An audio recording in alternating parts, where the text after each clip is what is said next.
So you may already know that actor Mathew Perry passed away in his home, actually in his hot tub, due to cardiac arrest. His assistant found him a few moments after he drowned in the hot tub. There's a lot of speculations, rumors, and conspiracy theory on his death. I'm not even going to get into it because it's irrelevant. The main thing is that another life perished.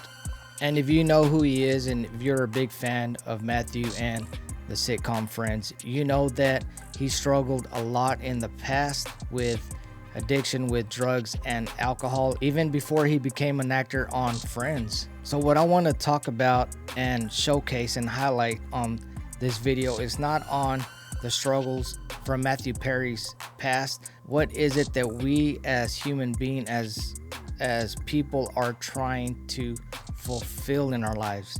That's the word that came to me when I was looking at these videos and doing some research on Mathew Perry. Is we are all looking for fulfillment.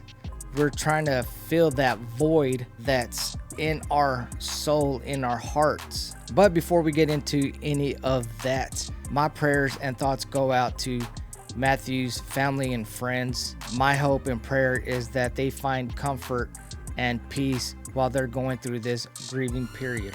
Mathew Perry, I believe, has always had also health problems due to his addictions and his substance abuse.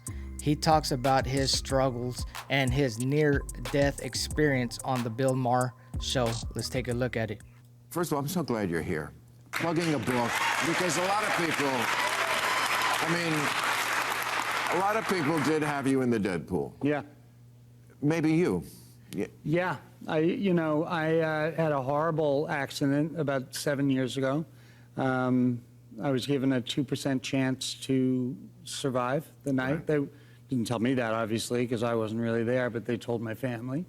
And I was put on a thing called an ECMO machine, which, you having read the book, you would know what that is. Yes. But it's No, I did. I took notes. I underlined it. oh, no, I believe you. But they call that a Hail Mary. That's what they do Right. when they put you on an ECMO machine, when it's a Hail Mary. And 5 people were on ECMO that night, and the other 4 died, and I somehow made it. Well, what, God is a fan. Yeah, I mean, I know your feeling about that, but I know. Anybody that doesn't know who Bill Maher, this host that is interviewing Mathew, he's a really big liberal, way left, and he's a big atheist. He's a well-known atheist. He doesn't believe in God, religion, faith. I mean, that's Bill Maher, in case if you didn't know who he is. I'm a fan. Maybe I'm God. Okay. I know that once you've referred to it as a force, and I believe that. I believe that a higher power. There is a higher power. Right. I believe a very close relationship with him that's helped me a lot. And Somebody's on your side. yeah. Everybody's on your side. Everybody's glad you're here. Yeah. And I must say, the human body, reading that book, and I did, it's amazing to me, the paradox that it's so fragile, and also so resilient. It's so easy to die, and also it's kind of hard, which you proved. It's kind of hard to die. It can be, yeah. You tried. No, You well, that's pushed the it thing. to I never tried, but I did so many drugs at certain times that I knew that it could kill me, but I would do it. But I never wanted to die. But the real thing for me, and the troubles that I've had, is that reality is an acquired taste. That's what I believe. It's a great line. Yeah. And I have had a great deal of time, a great deal of problems acquiring it. Right. And it wasn't until I became really safe. I felt really safe in my sobriety and really strong in my sobriety. And to tell you the truth, I am resilient and I am strong. Oh my God. And you look healthy. You look healthy. It's amazing. No, I feel very lucky that I'm someone who could do drugs and still does drugs. You don't have any on you, do you? No.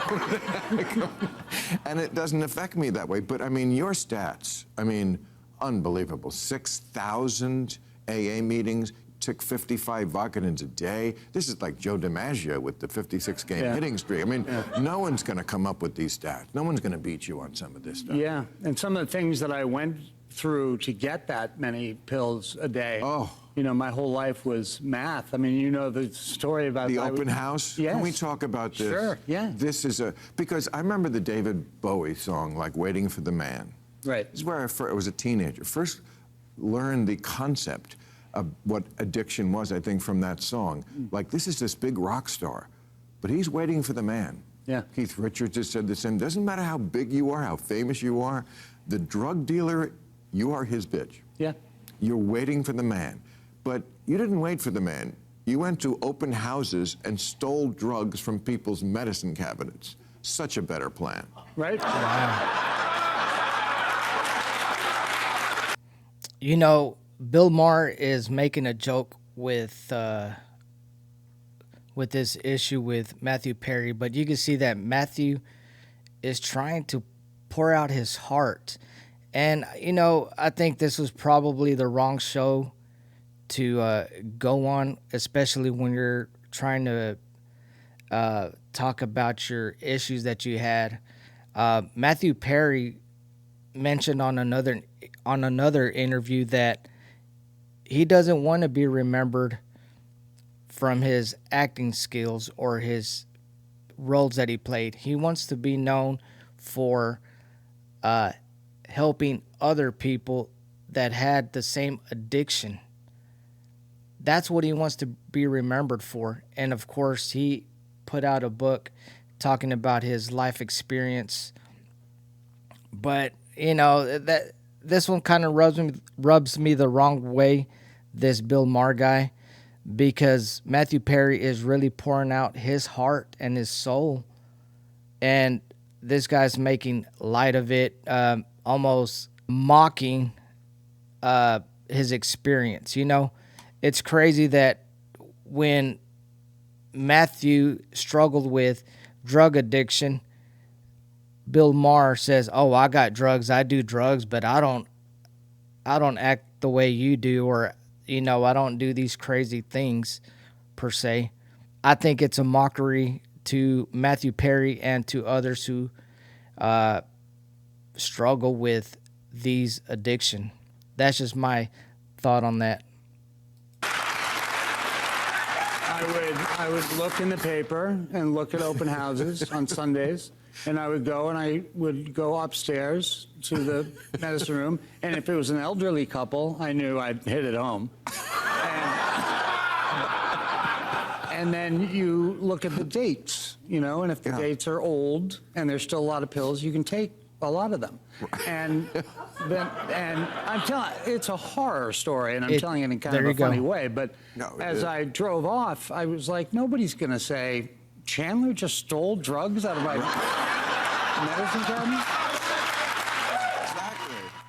It's sad that you would think a person who is successful, who is rich, who is famous, who has everything going for him, in our eyes, is going to an elderly couple's house and stealing their medicine, their medication. And this is definitely a very sad story. But like I said, Bill Maher, he's a different character. I really don't like him, to be honest with you. And I pray for Bill Maher that hopefully one of these days he does encounter Jesus. On an interview with ABC's Diane Sawyer, Perry recounted the first time he prayed to God. He said anything could be done to him as long as he became famous. So this was the first time I ever prayed, and I look back at it as a dumb prayer, like a prayer of a really young person, he said. During this interview with Sawyer that highlighted pivotal moments in his life from childhood to stardom, he recounted the moment when, at age 14 years old, he drank his first bottle of wine and felt euphoric. After drinking with his friends, he writes in his book, I lay in the grass and just was heaven. I lay in the grass and just was in heaven, and I thought to myself, this must be the way that normal people feel all the time. So he was missing something, a void. He needed that fulfillment from the drinking to make him feel good. We're going to get to this here in a little bit on fulfillment. Perry says that in his memoir that as a young teen, he got on his knees, closed his eyes, prayed, God, you can do whatever you want to me. Just please make me famous. By the age of 18, he developed a habit of drinking every day. Yet he thought that becoming a famous star in Hollywood would help cure his addiction. So he was using alcohol to try and fill the void he had from his childhood. The drinking wasn't helping, so he wanted to become famous, a famous movie star, Hollywood star, to fill that other void which drinking left. Sadly, the fame of being a celebrity just worsened his addiction. So we are always looking to fulfill something in us, that void. We're trying to look for something that can pleasure that void that's in us. We use money, we want fame, we want the women, we want the cars, we want things to try to fill that void. A lot of times we get that void because when we are growing up, maybe we don't have the love, maybe we don't have the protection of our family, we don't have the parents that shows us and give us that love. A lot of times we're abused, so we're absent of that love. So we try to use drugs and alcohol at a very young age to try and not only suppress those feelings, but to try to fill that void. Sadly, the fame of being a celebrity just worsened his addiction.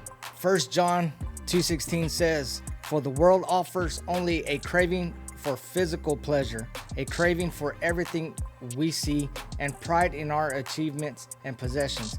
These are not from the Father, but are from the world. And there's where we get it wrong, guys. We're trying to fulfill the flesh. We as humans are more than flesh. We are flesh, we are spirit, and we are soul. We forget about the other two. Our flesh is what we see, it's what we feel. It's our sight, our hearing, our smell, our taste, our touch.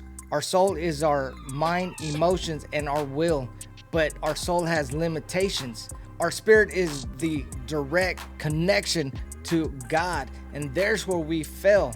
That's the problem, is we're so trying to fulfill the flesh, the lustful of the flesh, that we forget to build our spirit. And there's where we need to concentrate and focus on building. If we start to build our spirits, then we're not gonna want to do what our flesh is controlling us to do, which is the lustful of the world, which is drinking, drugs, sex, money, all of this stuff that we think that will fulfill us. It will not fulfill us. It may make you happy for a short period, but it will not produce joy. It will not produce happiness in your life. It also says in the word that when we are carnally minded or fleshly minded, it will lead us to death and destruction. But when we change it up and we become spiritually minded, that's going to bring us life.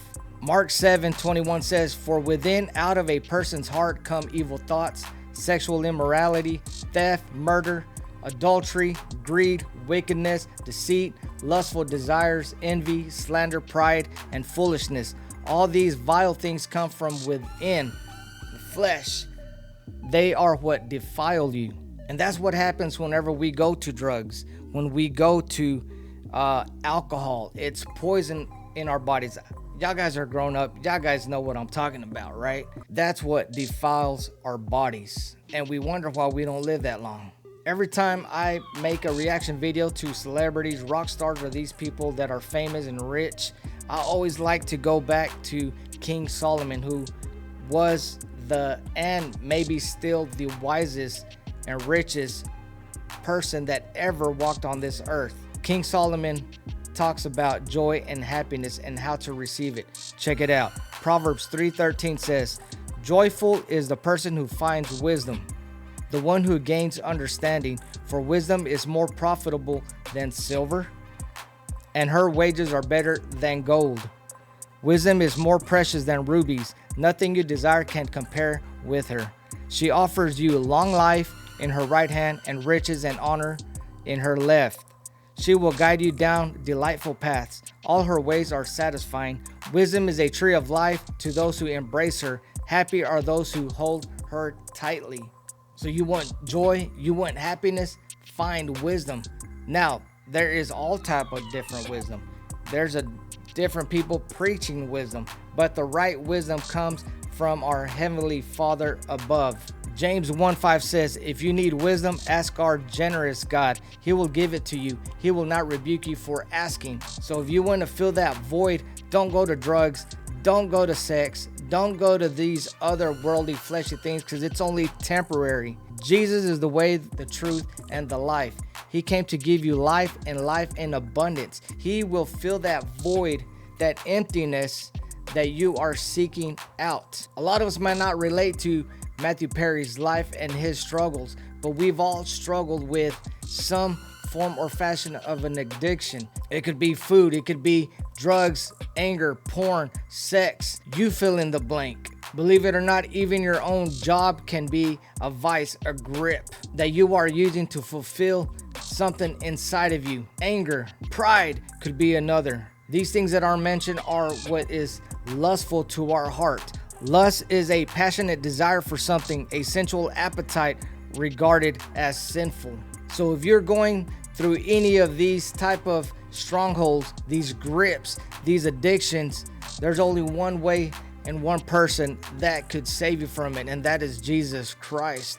He loves you. He doesn't want you to be going through this filth, through this struggle, guys. He wants you to be free from all of this. It says in the Bible that where the Spirit of the Lord is, there is freedom. You want to be free from drugs, you got to get into the Spirit. Where the Spirit of the Lord is, there is freedom. Remember what I mentioned earlier. We are three beings. We are human, flesh, we are mind, and we are spirit. We forget about feed our spirit and to invest in our spirit. We're too busy investing in our physical bodies. We're working out. We're trying to get in shape to look good, but we forget to put in shape our spirit. Our spirit is the direct connection with God. Jesus will take all of that and will fill that void with love, his love, not the world's love, but Jesus' love. How much did God love you and love this world? For God so loved the world, he gave his only and begotten Son, that whoever believes in him will not perish, but have everlasting life. You don't know when you're gonna die. You may drown. You may have a freak accident. Life is not guaranteed. There's an expiration date on your life. And you might be like Bill Maher and say, "Oh, there's no God, there's no devil." But deep down inside, you know that there is, because we were created by the hands of God, by the words of God.